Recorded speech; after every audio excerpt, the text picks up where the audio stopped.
We have a white men problem, and we as white men who know better have to fix it by standing up to our brothers, our fathers, our cousins, and our friends. This shit is on us.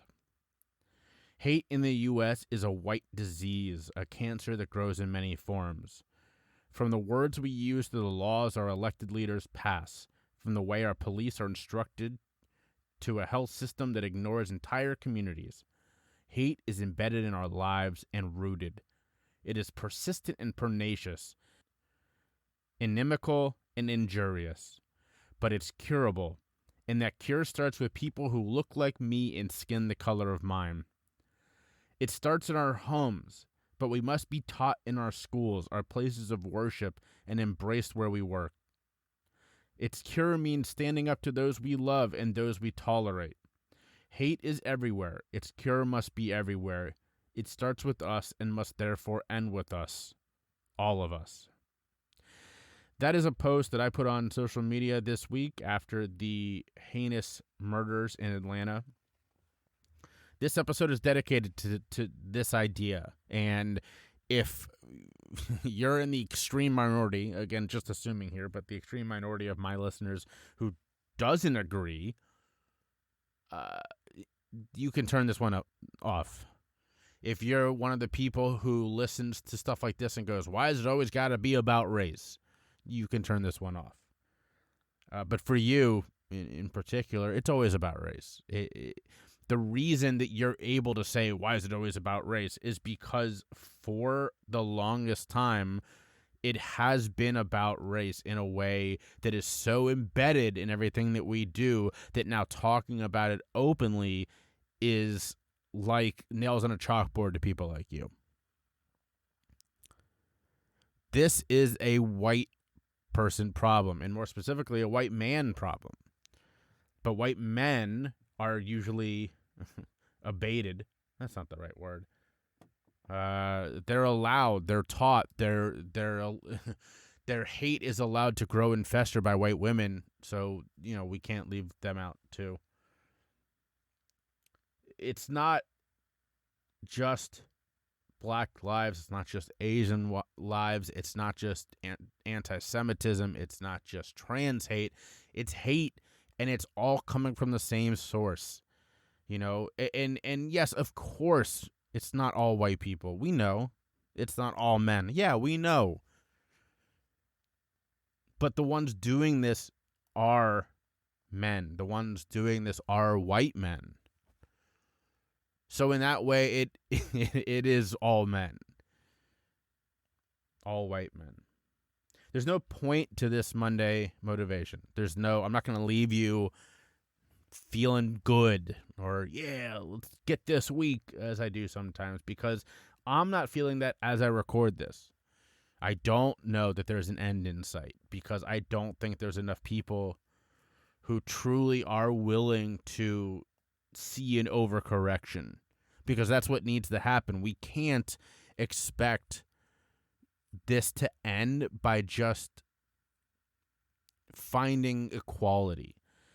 It has to be equity. And for those not familiar with the difference between those two, if you're 6 foot and I'm 5'6", giving us each a stool that is 6 inches tall, that's equal. But if we're trying to see over something 7 feet, you're going to be fine. I'm still not going to be able to see. That's equity. Giving me a bigger stool because I need it. And because I deserve it.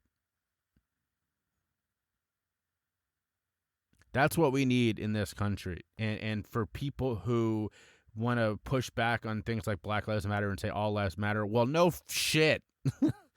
But the problem is when people say that lives are important, they're assuming white lives. So we have to be clear that it's Black lives.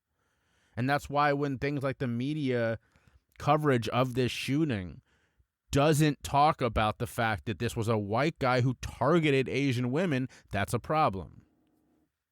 That's a big problem.